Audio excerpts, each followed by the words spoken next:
2018. I'd like to call the regular Library District Board of Trustees to order. Roll call, please. Marjorie Bartelli. Here. Jay Fisher. Here. Lisle. Here. Tom Cummins. Here. Liz Sullivan. Absent. Emily Lisle. Here. Norman White. A quorum being present.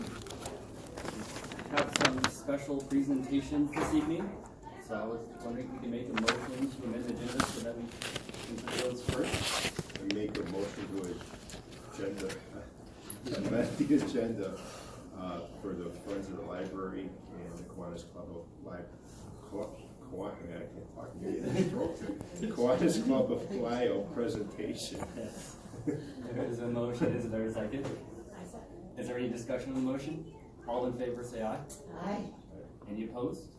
Motion passes. So we will move to item 8E, which is the presentation from the Friends of Lisle Public Library District. Okay, well, as you can see, we have something here in the middle of our floor. I'm going to, Chris, would you mind taking off the? Sure. So I just wanted to say a few words, and I know we have some board members and the Friends here. The Friends of the Lisle Public Library District have graciously donated this lovely standing globe and Oxford World Atlas for the Youth Services Department in memory of Sister Barbara Ann Speck. Sister Barbara Ann was a member of the Friends and a dedicated volunteer at their book sales. I think this donation celebrates Sister's love of history, love of exploration, and it will undoubtedly provide a lot of imagination, fascination for our young people for years to come. And I know we have Nancy Wilson and Kathy Quitzel here from the Friends, and they provided us with this lovely brochure to commemorate Sister Barbara Ann. Welcome to say something if you'd like. Thank you. We knew Sister Barbara Ann quite well, and I am confident she would be delighted at this choice of materials. Like you say, her love of adventure, she loved to travel. She was traveling right up to the end of her life, and she loved history, she loved children. So I am just warmed by knowing how pleased she would be for this contribution. So Thank you very much.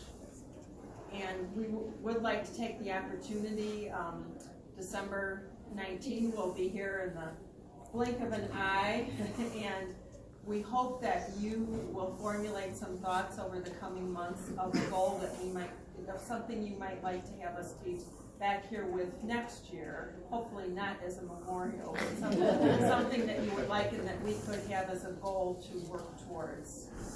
Sounds great. Please let us know. Thank you. Could we take a picture with it? Okay. We do it like we did last year, stand in front of the globe, or near the globe. Or we can move by you. Or take a photo. Okay, let's do that. Whatever we'd like to do, yeah.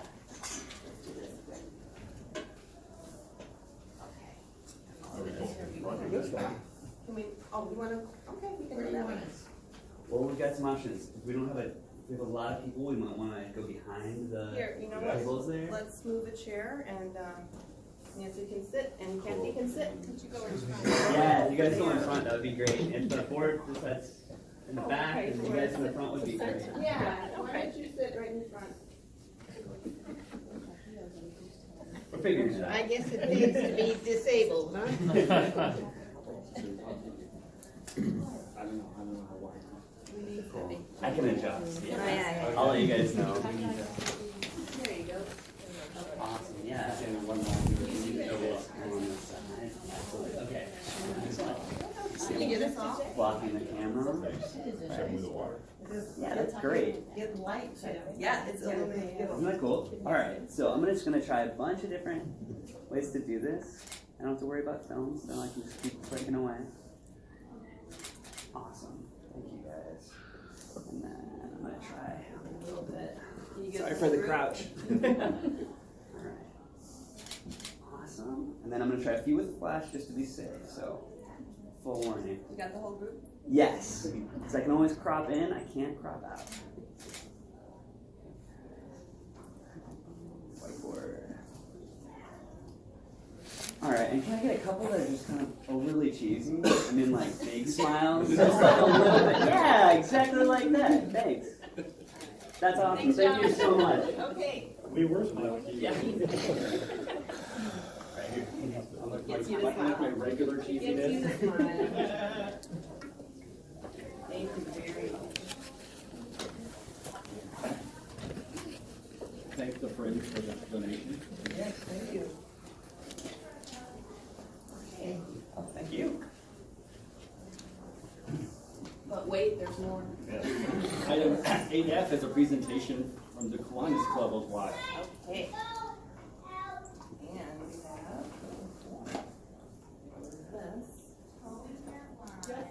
This way. We've got our, yes.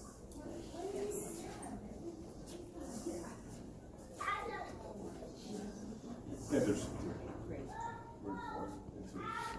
So, the Kiwanis Club of Lisle has generously donated this new lightweight foldable wheelchair to replace our broken wheelchair. The library keeps a chair on hand in case the patron may need assistance in an emergency situation. So we thank the Kiwanis Club of Lisle for this very assistive as well as thoughtful donation. Thank you. And I know we've got some members here. Mike, do you want to say something? Paul, want to say something? Or just about the Kiwanis Club? Yeah, we've been a fixture in the community for 30 plus years. Among the things that we do is we have a Thanksgiving basket donation. We actually have an upcoming holiday party for families who have registered with the Lisle Food Pantry. And we also provide scholarships to qualified graduating seniors. So there's a number of things that we do in the community. We're happy to donate this wheelchair to replace the broken one here at the Lisle Library and serve the community of Lisle once more. Thank you. Thank you. Appreciate that. Sure. You gonna get another picture or? Can we do that? Good. Sure. Can we do that? Okay. Maybe we should move in front. On the wheelchair? Yeah. Sorry. Sorry. Anyways. Where are we going? Let's go. Can we all fit in there? I've seen those backs. Yeah. We'll see if how this goes. Somebody can sit. There's the black on that side. Okay. Yeah, let me, can I hide? There you go. Get up there. Marguerite, come over here. So to balance it out. Balance it a little bit. Make it good. Yeah, I think we need one more person over on this side. If there's a way to do that, that's not too awesome. Yeah. Yeah, that looks great. Thank you guys. Awesome. Awesome. Man, snowflakes are so festive. Okay, I'll try a couple with a flash. Same deal. Apologies ahead of time. And then, actually, Marjorie, could you come out just a little bit this way? Yeah, just a little bit. Thank you so much. Awesome. And then let me try a couple more, and then we'll be done. All right, same as before, just a little bit cheesier, just to make sure. Yeah. Awesome. Thank you very much. Thank you. Okay. Thank you all.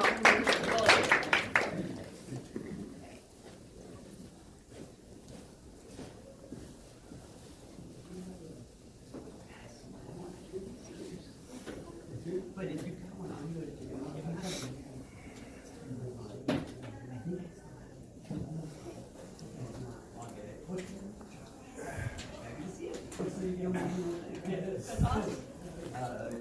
Return to the normal order of our agenda, which is item 2, opportunity for visitors to speak. For the board's policy, all visitors are allotted 5 minutes to address the board on any topic that they wish. I will be timing with my timers there. Does anybody present wish to address the board? We'll start with this gentleman first, and if you could please come over by the microphone. Take a few seconds. Okay.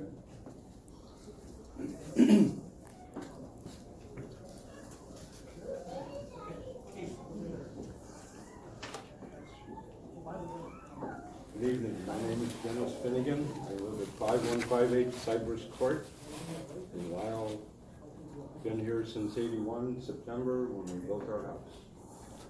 I thank you all for serving on the board. I've served on boards of similar organizations, and it's a real job. But anyway, did you know that you were all breaking the law? Everyone on the board. You've heard this before. You've read my email. Well, 2 weeks ago, I think. Anyway, I want the June 8th Policy Committee, Finance Policy Committee meetings, and all at the evidence shown. Not just by Mr. Flint, but by all of you, except for Mr. Hummel. Why? Because, like I said, you're all breaking the law.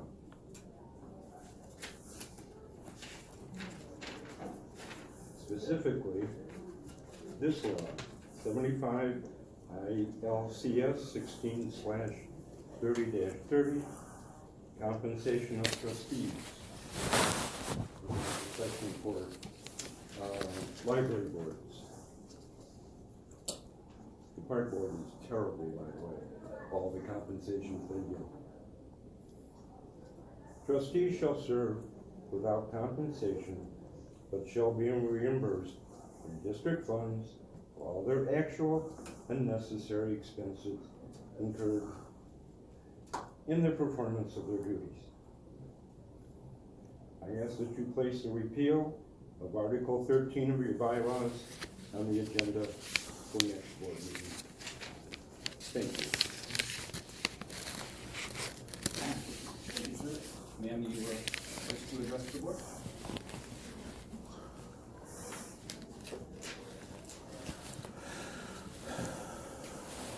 My name is Shirley Farrior. If you can't hear me, please let me know. I will speak louder. I'm coming to you with a very serious concern. It's concerning what I went on your website and was reading up on some of the things that are discussed in your board meetings. And it just so happens, physical plant, security system enhancement.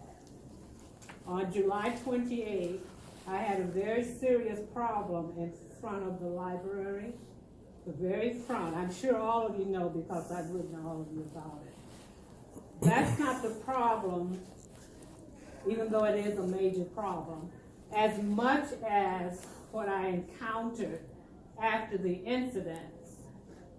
I tried my best to work with the library in order to get information that I needed, and I don't like the way I was made to feel.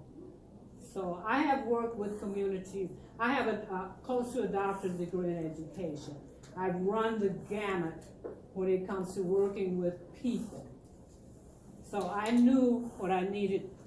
I needed to do something that I really didn't want to do. In order to get the information that I needed, I had to go to the Illinois State Attorney General's office. I had to contact Lisle Madigan. And within days, I had all the information that I needed. And it made the situation even worse. Do all of you know, does everyone in here know what would happen if you were to have a problem in front of the library? Senior citizens come here on a regular basis. Sometimes I'm out there when the library is closed. I learned that there are mothers pushing their babies, not coming to the library, but just walking around the building. I've seen it happen. I saw one mother come into the parking lot, park, and nurse her baby. This place is used by a lot of people for more than just coming in here and researching. If something happens to you, you're just out of luck because those security cameras destroyed information on their own. Now, if you want to, I have the letter from Lisle Madigan's office. I have all the correspondence that went on between her office and me. And she sent a letter to the library saying, put in writing what's going on. Why can't she get the information she needs? Why can she not get a copy of the footage that shows what happened during those hours that she was being violated? And it wasn't until then that I got the information. Your libraries, your surveillance cameras are of no use, and that's not good for the public. That isn't good for the community. It isn't good for village safety. If someone comes here when the library is closed to drop something in your drop box and something happens, if they can't come in here immediately and say, something happened to me, I want you to save the footage in case I need to talk to an attorney or an insurance agent or my doctor, I will need the proof. You can't get it. I was told for days, we just don't have access to it. We don't have it. So when I contacted Lisa Madigan's office, then I got a full explanation. In short, if something happens to a disabled person out there and the library is not open so that person can come in, from what was explained to me, the reason I was able to get some footage is that 3 days after this, well, it happened on a Saturday, that Monday, like I said, I know the ropes. I know the ropes. I knew to report it to whom I should report it. But I wasn't told anything about those surveillance cameras. It needs to be put in writing. Every citizen needs... If you can finish up, please, ma'am. Okay, I'm going to finish. You need to put in writing the process concerning those surveillance cameras. If you get hurt, you need to do this and that in order to get a copy, if we can find it. It just isn't fair unless you give that information to the public. Thank you. Any other members of the public wish to address the board? Sir?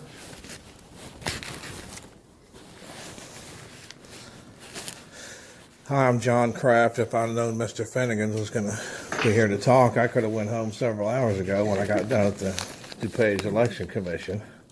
But I'm here, so I'm going to talk. The June 8 policy meeting.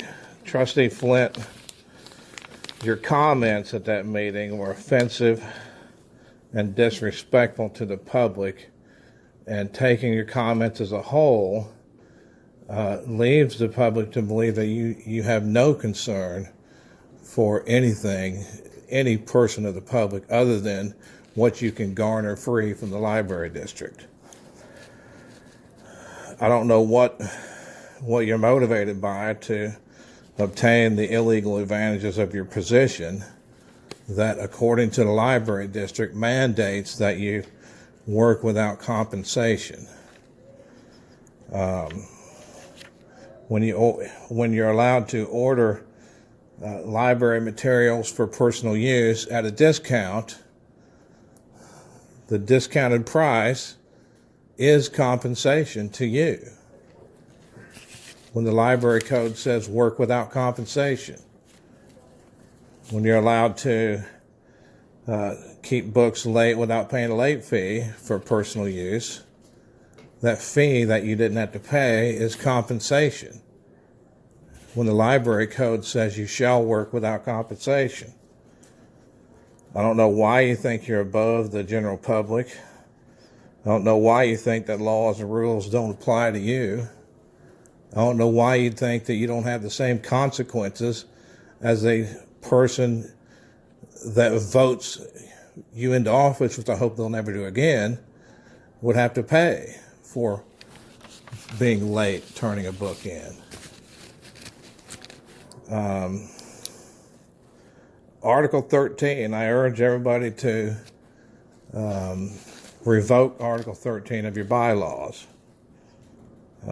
It says upon elections you're exempt from fines and fees, and library materials for personal use can be purchased at a discount. All of that is compensation. illegal compensation. Article 17 actually corrects Article 13 because Article 17 says Illinois statutes supersede any of the above articles. And the Illinois statute is the Illinois Library Code that says you work without compensation, which really means compensation is anything provided to a person in a public office that is not available under the same conditions to a member of the general public that is not in office. Additionally, please review your public comment policy. I believe item B is not proper direct comments to the presiding officer. Open Meetings Act says I have a right to address public officials, not just the presiding officer. And item C, prohibition on personal attacks. You know, what's a personal attack? What is profane, frivolous, harassing, or repetitive comments?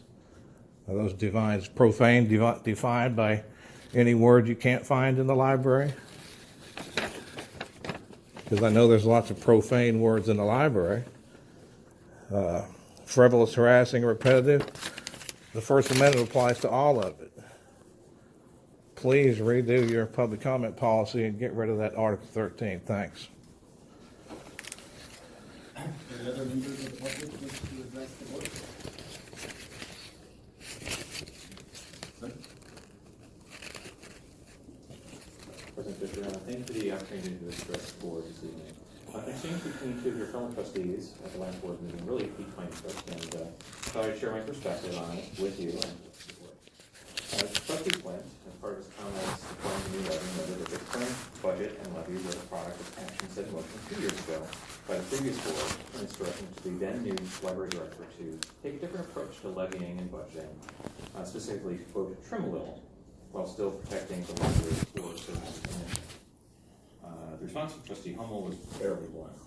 Quote, the previous board never tasked the director with paying taxes. There is no doubt in my mind that if the previous board were still here, they would still be raising taxes. That was all fiction, what you just heard. As part of these comments, Trustee Hummel invited us to look at the history of the previous board, which is what I did. The last budget produced under the previous board was the 2017-2018 budget. If you look at the draft budget, that's page 63 of the May 2017 board packet, that budget reflected a 5.64% reduction of expenses compared to the previous year, including a variety of significant reductions. A nearly 1% reduction in overall employee costs with a 2.2% reduction of salary expenses. This is a small sounding percentage, but in terms of dollars and cents, it's over $27,000 worth of savings. In addition to that, that draft budget included 9.5% reduction in operating costs, 6.8% reduction in insurance costs, 15.6% reduction in contractual costs, 2.9% reduction in building costs, and several other reductions as well. The director's cover letter clearly outlines the process of the development of that budget and when the majority of those cuts were proposed, specifically the committee of the whole meeting that took place on February 22nd, 2017. From my perspective, Trustee Hummel's assertion that the previous board would still be raising taxes doesn't hold water. The director and the previous board were clearly already moving to reduce expenses long before the current board was sworn into office. But certainly that previous board left office before the draft budget could be approved as that year's B&A ordinance. Since Trustee Hummel credits the current board for the current financial state of the library, I was curious what changes had been proposed by this board to that budget once they were sworn into office to prove his contention that the new board represents such a major change in direction. If you look at the minutes of the August 2017 board meeting at which the tentative B&A budget and appropriation ordinance was approved by the board, the most surprising change proposed by this new board was a proposal by Trustee Sullivan to increase the budget lines for trustee conferences and memberships by $2,250. That self-serving proposal failed, as it should have. The 2017-2018 budget, developed by the previous board and virtually unchanged by the new board, but still reflecting a significant 5.64% reduction from the previous year's budget, was voted against by some of the self-styled standard bearers of this new board, Trustee Hummel, Trustee Sullivan, Trustee Bartelli. The significant reductions in that budget had direct implications for the levy that would be voted on a few months later. As the director noted in her letter proposing the levy, this is page 72 of the November 2017 board packet, Illinois law prohibits the levy from exceeding the amount appropriated in that B&A. Just as comparison, the most recent budget only reflected a 2.64% reduction in expenses across all funds, but that garnered almost unanimous support from this board. There was, of course, one holdout that voted against it, despite the fact that the budget did contain the additional money for trustee activities that she'd asked for last time. I'm not sure if I have much of a conclusion, other than to be a bit surprised that the word fiction is thrown around so carelessly and inaccurately by someone leading a public library. However, I would like to thank the director and her staff for all the hard work she and they do to serve the public while simultaneously managing costs. Thank you very much. And President Fisher, thank you again for your time and this opportunity to address the board. Any other members of the public wish to address the board? All right, seeing none, we'll move on to item 3 on the agenda, which is the consent agenda. Does anyone have any items they wish removed from the consent agenda?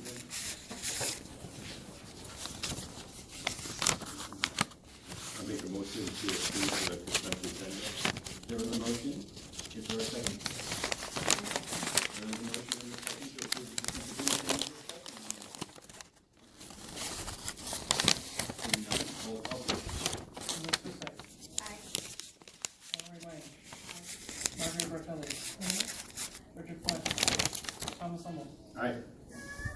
Motion passes 5-0. The consent agenda is approved. We will move on to item 4, which is the director's report. Dr. Weinstein. Okay, so as evidenced by our lovely decorations, the library's annual winter reading program has begun. It runs through January 7th, and we had